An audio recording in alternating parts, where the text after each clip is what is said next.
All right, good morning. How you doing, Cameron? I'm pretty darn good. It's Monday morning, and I am blessed to have a job. I'm blessed to have a body that will let me work a job. I'm blessed to earn a paycheck. If the workers of the world really want to unite, they need to start by going to damn work and appreciating it. Oh man, I hadn't even thought about talking about that this morning. Yeah, but by the way, there's a problem in this country. People aren't getting jobs because it will cost them money. We can do a whole show just on that. Maybe we'll do that one tomorrow. But this morning we're going to talk about Tim Scott. Tim Scott delivered a response to the president's speech last week. Right? Was that really just last week? Yes. It was. Yeah, the days are long, but the months are short. And we covered that on Thursday last week, I believe. Yes, it was not a total win. And Biden's address was a rambling, just blatherskite of bumper stickers and fortune cookies. The man is not a speaker. Let me say this about... I'm actually going to say something positive about Obama and something negative about Donald Trump right now. You might be surprised to hear that. Back when Obama was first running for president, Biden got a lot of guff, and fairly so, from the right, because he said that Obama is the first mainstream black man who is clean and articulate. And you hear that it's almost a gag, it's almost a trope in television shows when they talk about someone being articulate. They made fun of it in an episode of Boston Legal right after that soundbite came out, where Denny Crane said that they actually had Jaleel White, Urkel, playing a young black man who was applying to be a lawyer at Crane, Poole and Schmidt, and Denny Crane said, "I like him. He's sharp. He's articulate." And of course, Urkel gets all up in arms and offended. "I'm sorry, what did you say? Articulate because the color of my skin, you expected me not to be articulate?" Let's be real about this. George Bush fumbled. George Bush fumbled his language from time to time. Cameron, will you mute your mic, please? George Bush fumbled over himself when he talked from time to time. Donald Trump is absolutely a better showman. He's better at feeling an audience and playing to an audience and having a conversation. He's arguably a better communicator. But when you're talking about reading from a teleprompter, it's hard to beat Barack Obama for being articulate. Right? And I'm making a point here about you got two white men on either side of Barack Obama who were arguably not as technically good a speaker as old Barry O. And of course Biden, talk about falling short of that mark. Good God, Biden can hardly get through a sentence. And we're talking about sentences that... Come on, man. We're talking about sentences that Americans repeat over and over again. You know the thing. Right? So when you talk about that articulation, it's okay to say that someone is articulate, especially, and you should always ask this question whenever anybody makes an accusation or even a compliment, compared to what? Now, if you want to talk about a black man being articulate compared to other black men, that's also a fair criticism. It is. But let me tell you something. As a hyper-polyglot wandering through this wide, wide world, it pains me deeply to hear my glorious mother tongue just slaughtered, butchered, by people who don't have the excuse of it being their second or fourth language. Right? There were a lot of complaints in the media about how Melania speaks, about how she speaks English. They made fun of her accent. They made fun of her for sounding like a foreigner. Y'all, English is her fifth language. Yeah, literally. Okay, I do I do not speak Spanish, Korean, or Latin as well as she speaks English. And at least until I fell out of practice, I was good enough to hold extra pay bonuses in a government job for my language skills. I could go to Spain or Mexico or Korea today and get a job managing a business with the level of language I speak. Cameron, you remember when we were in high school, I was aggressive with the McDonald's managers. I lobbied them to hire me at $1 above their starting pay wages. This was when I was like 17, right before I turned 18. And I said, I want to work for you for a month, and you're going to pay me $1 more than your normal starting wage, and it's because I can speak Spanish, and for the month that I'm here, I will train your Mexicans in Spanish. Right, I will speak their language and teach them how to do things that you've had a difficult time communicating. And McDonald's jumped right the hell on that. They were thrilled to have a big old white boy that could speak both languages well enough to solve communications problems. And that was just for a month. Tim Scott. Just trying to bring you back in, man. Tim Scott is articulate. He gives a very audible speech. You can clearly understand the words that he's using, right? But while he has been almost universally praised for this speech on the right and panned and insulted for it on the left, we have some concerns. Before we get to picking apart the speech and some of the concerns we have there, and Cameron, I want you to take over for a minute because I've been talking for a while now. But let's talk a little bit about the criticisms from the left. What have those been? Uncle Tim trended on Twitter for a while, and then you've got white liberals like Joy Behar. Basically criticizing him. And here's the thing. Here's part of what pisses me off about the speech generally, and then we can get into the specifics and kind of go through some different points. But if this is a war for our culture, it's being fought with words. And I'm tired of ceding territory unnecessarily for no benefit. And Here's what I mean. Tim Scott says all the right things about being a black man in America. He says the right things about George Floyd. He says the right things about Breonna Taylor.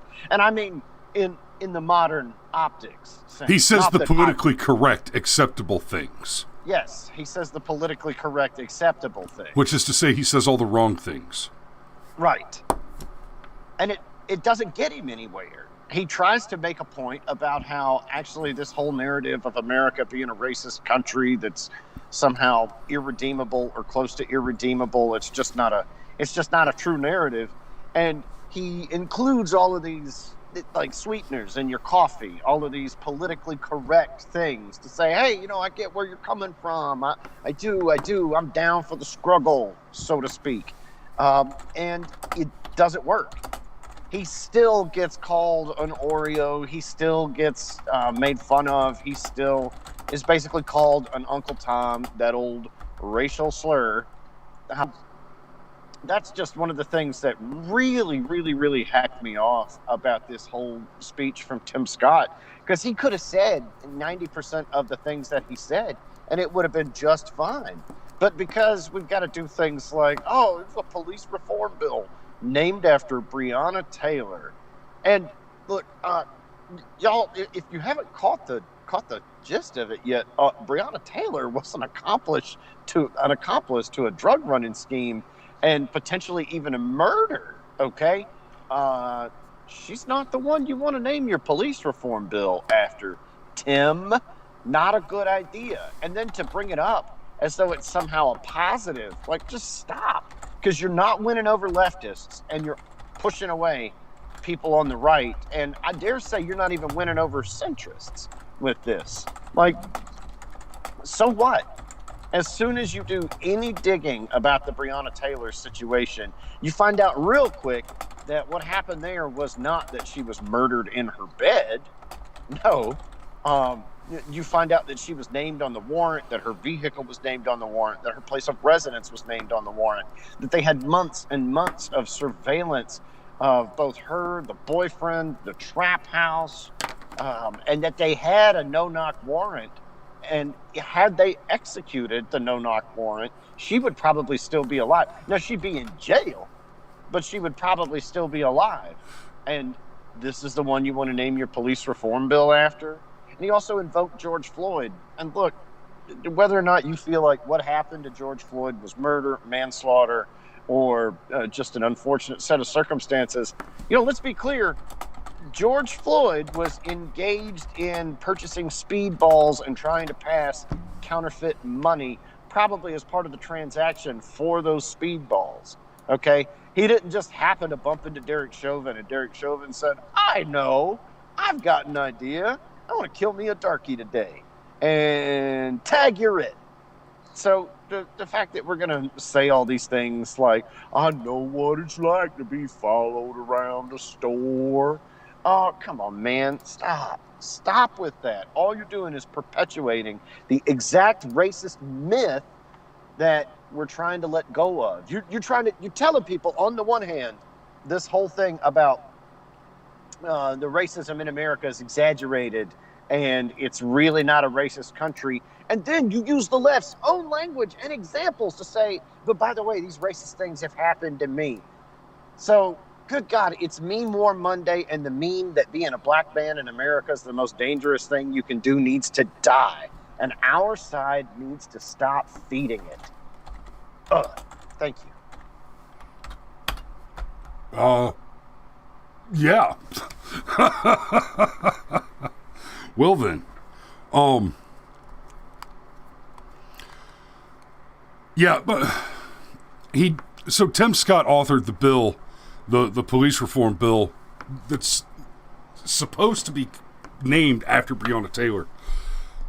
Okay, thing one, I'm not a big fan of no-knock warrants in constitutional theory. However, if there is a case, Breonna Taylor's case is probably the best argument for no-knock warrants that's ever occurred. So, just like Cameron pointed out, there were months and months of investigation, extensive evidence. The suspicion was not. It wasn't just general suspicion. They had evidence. They had been monitoring and running surveillance on these guys. Breonna Taylor was on camera, and the evidence was pretty clear that basically large quantities of drugs were being delivered to her home, and then she was transporting them to the trap house. They made a big deal out of her being a healthcare worker. She had been fired well before any of this went down. When the police arrived, they had a no-knock exception on the warrant for the house. They did not attempt a no-knock warrant service on Breonna Taylor's house. They knocked on the door, and that's when the boyfriend opened fire. It's exactly the sort of thing that a no-knock warrant is supposed to be intended for. A situation where you know that the occupants of the house are... Okay, you're innocent until proven guilty, but there's also the point at which there is evidence sufficient that a prosecutor can have a reasonable expectation of securing a conviction. And you're not going to end up with a no-knock warrant.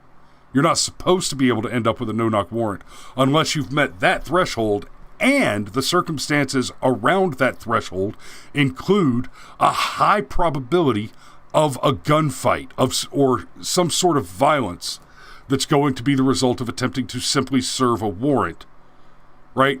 So... You mean like a drug dealer moving thousands and thousands of dollars worth of drugs, and we know there's weapons and even a dead body involved? You mean a situation like that? Yeah, exactly, that kind of a situation. One like, I don't know, exactly like the situation at Breonna Taylor's house. When they apprehended the boyfriend, he tried to say that she opened fire, that it was Breonna Taylor that did the shooting. Breonna Taylor did not die in her bed in her sleep. She was standing in the hallway when she was shot. She was there next to her boyfriend, who, as far as we know now, is the one that opened fire. So the police knocked on the door. He opened fire. Had they served the no-knock warrant, right? A SWAT team entering from every available building entrance, hot, fast, and in a hurry, and subdued him before he could put his hands on a weapon, right? That's how it's supposed to go. You subdue the hostile target before he could put his hands on a weapon and open fire, then there would be no casualties. Contrary, let's say for just a moment, like Dad says, like they did to Roger Stone. And more recently to Rudy Giuliani, Dad. Go check that story out a bit. We need to talk about that one pretty soon, too. I wish we'd have gotten to it this weekend, but I was turning 40 and there was a wrestling match. And also a prime rib. Anyway, so the worst case scenario, them raiding, well, the almost worst case scenario, there is a scenario where just everybody dies, but the almost worst case scenario is they break in, Matt Parks, violence of action. That's U.S. Army Basic Combat Training 101. Close the distance, short the kill chain, violence of action. And it works. I guarantee you 100% from personal experience. When you kick down the door, when you kick down the wall while they're expecting you to come through the door, and you say, "Oh yeah," everybody quits, and you don't have to kill anybody. I mean, you still might, but you don't have to. They go in the door. They go in the door. Right? Go in the door. Speed of motion, violence of action. They subdue the target. Now the bad turn is he happens to already have the gun in his hand, or he manages to get the gun and open fire once they're in the building after having executed the warrant as a no-knock. Here's the big difference there. Now they can see who has the weapon, who's opening fire, and the more likely outcome is that the boyfriend gets killed and not Breonna Taylor, assuming that it was never Breonna Taylor that had the firearm and that she was never the one actively firing at them, right? Which we actually do not know to be the case. We only have that on hearsay. But assuming it was in fact the boyfriend opening fire, a no-knock warrant execution, barring extraordinary circumstances, ends at worst in the boyfriend, while firing a weapon at police officers, being the only casualty on the scene. And hitting one of the cops, by the way. Like, this situation went bad for these cops in about the worst way situations can go bad for the cops. Yeah, thank God none of the cops died, but one of them was shot. Yeah, I mean, that's like, as far as the cops are concerned, that's like DEFCON 1,000,000. It doesn't get any worse than that. And let's not forget that the biggest difference between police officers and soldiers is the cops actually want to bring everybody in alive. It's for a judge and jury to determine what is to be done with somebody. Whereas you soldier types are okay with trial by combat. It's a slightly different... we want to interrogate a fool, too. Yeah, but, well, no. Okay, let me amend, okay? I mean, Matt, you know what I mean. It's more like need than want. We need to interrogate some of them. It's not that we really want to. Well, look, real interrogations aren't as much fun as they look like on television. Yeah. Okay, so let me amend. You don't have to bring everybody back alive. Cops are trying to bring everybody back alive. Yes.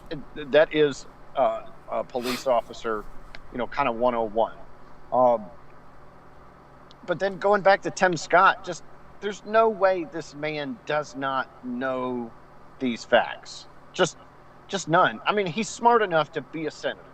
Okay. So I'm just going to make certain assumptions about his intelligence, generally speaking. And even if he doesn't know these things, like, these people have staff members that... Sorry, Parks just said, like, detaining a whole neighborhood. Matt, Kawili and I went out one time, and I'm sorry. Anyway, he and I went out one time, and we didn't have enough zip ties with us for everybody we needed to drag back to interrogate. So we just zip tied them to each other, walked them back like a chain gang. It was glorious. That's actually not a bad idea. Of course, it's not. You want to talk about economy of motion? But anyhow, the fact that Tim Scott is even feeding this narrative, to me, is just it's awful. All their martyrs are monsters, and we need to stop being afraid to say that. The closest thing you even come to a true martyr is Tamir Rice, and that was a misunderstanding. It did look like the kid was holding a damn gun. It's not like somebody just said, "Oh, let's kill the black man." No, that's not what happens. What happens is people resist arrest. They fight the cops. Or in the case of what's-her-face, Micaiah, she was literally trying to stab somebody. She was, oh my God. And the responses to why did you just shoot her in the hand? Because then the knife would have hit the victim faster, assuming that you're super, super lucky and the bullet didn't just go through the hand. I mean, Micaiah was a fat chick. There was some meat on them bones, but still, I mean, even my big old hand, a 9mm is going to slide right on through that bad boy right there and eat your lunch. It ain't complicated. That's why we shoot center. Why didn't you just shoot her in the leg? Same problem. The about-to-be victim of black-on-black violence in that case was on the other side of the only target that could be eliminated to protect the victim from being murdered. Yeah, murdered in front of a police officer who's already holding a gun. Micaiah didn't just try to murder somebody. She shoved her way past a police officer holding a gun who was trying to defuse a situation, having just seen the other girl on the ground get punted, get kicked in the head by Micaiah's dad. Micaiah shoves the cop out of the way to get by him so that she can murder someone with a knife. The Ahmaud Arbery shoot was a pretty clean-looking shoot, but I cannot think of a cleaner shoot than this one. Well, and let's not forget, for your shoot 'em in the hand crowd, there's no such thing as a round that misses. It always hits something. The round always hits. It either hits the thing you want it to, or it hits the thing you don't want it to, but it will hit something.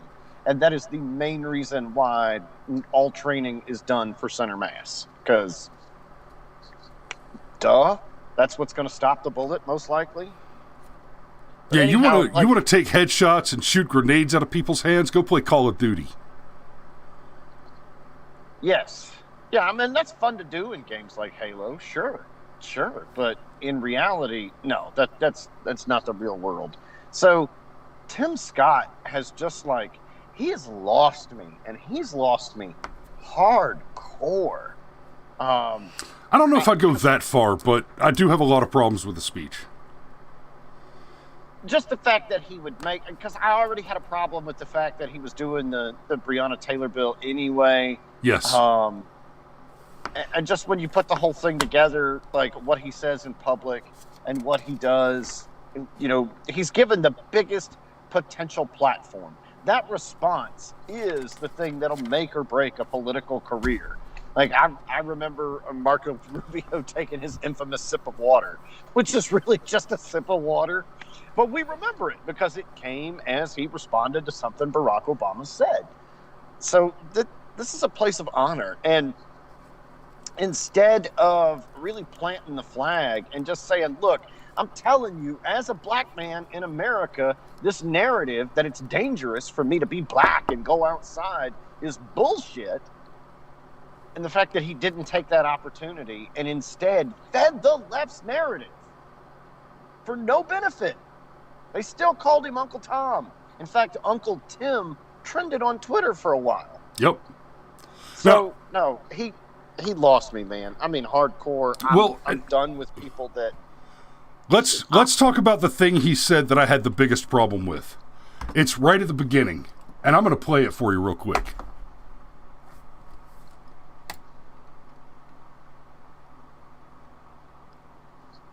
Good evening. I'm Senator Tim Scott from the great state of South Carolina. We just heard President Biden's first address to Congress. Our president seems like a good man. His speech was full of good words. That's it, right there. Our president seems like a good man. No, and his speech was he full doesn't. Of good words. And his speech was full of good words. 2 false statements. Joe Biden does not seem like a good man. Honestly, Donald Trump seemed like a good man, no matter how hard they tried to smear him and say that he was all these terrible things. Joe Biden's public-facing persona is kitty-sniffing, vociferous racism, active plagiarism,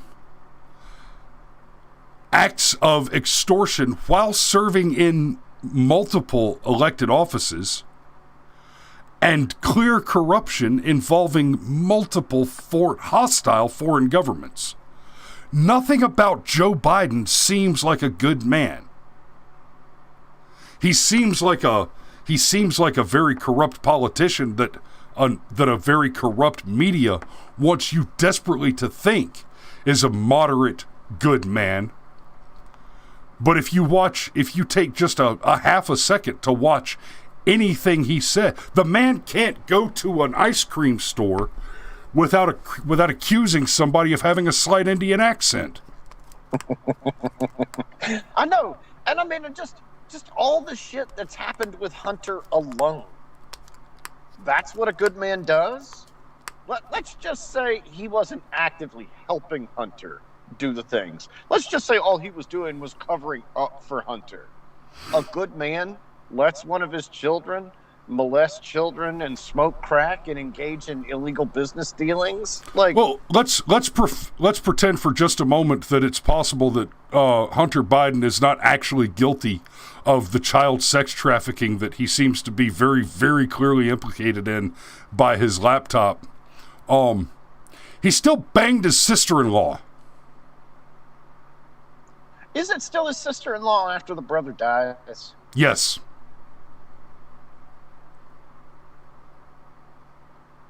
Yes, it is. Okay. Well, I'm just curious. just Cameron, curious. You have a brother, right? Uh-huh. He's married. Sort of. You gonna do that one? Not even close. Let's say she was smoking hot and put together. Still hard no. Yep. I rest my case. Oh, let's say I met your brother for a cheeseburger tomorrow and choked him to death. Then? you gonna go start a new family with her? No. Yeah. No. Yep. I think we're covered there. Yeah, so good man, good words. Good Lord, Tim, did you even listen to the same speech we did? The one where, he said it's basically pointless, but we're going to do climate change things anyway. I mean, what? Yeah, Biden literally. Oh God, that one blew my mind. That one just. Talk about saying the quiet part out loud. Look, if we do everything perfect, it won't make a difference. Because we're 15. Everybody knows that we only make up 15% of the world's carbon footprint. 85% is over there, and he didn't say where. Because more than half of that 85% he's talking about is China and India, and the bulk of that 50% is China. Right? He didn't say that, but he did say we only make up 15% of the carbon footprint of the world. Even if we do everything perfect, it won't make a difference. And that's why we're rejoining the Paris Accords. Guys, he's saying the quiet part out loud there. He intends to funnel U.S. taxpayer money into countries who say they will make a difference, like China and India, who will not make changes to improve their carbon production. It's not even a question of whether or not you believe that anthropogenic climate change is a legitimate existential threat. The fact of the matter is that every solution that has been offered is we're going to take trillions of taxpayer dollars from U.S. citizens and achieve nothing with it. No, man, totally. We should let Wall Street trade puffs of smoke. That'll solve the problem. Yeah. Brilliant. They've slipped off the left side of Hamlin's razor. It is no longer possible to excuse malice by explaining incompetence. The failures are so resplendent and so repetitive and so easily predicted that to pretend like the left having policies which end in disaster and failure is an unintended consequence of well-meaning incompetence. You can no longer marry yourself to that position. Malice is the only logical, reasonable conclusion when the only outcome is consistent policy failure and damage that causes harm to American citizens. The harm is not an unintended consequence. It is the intended outcome.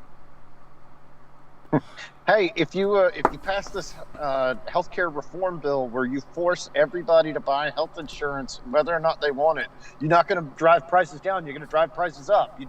You don't understand how actuary tables work. No, it'll be fine. We're going to do it anyway. Oh, well, would you look at that? Healthcare prices went up, not down. You know, I used to have a policy with Humana that I sold to small business owners and their employees. It was $400 a month, give or take, for a young family of 4, where mommy and daddy were, between the ages of 25 and 35. A $1,500 deductible covered just about everything except maternity.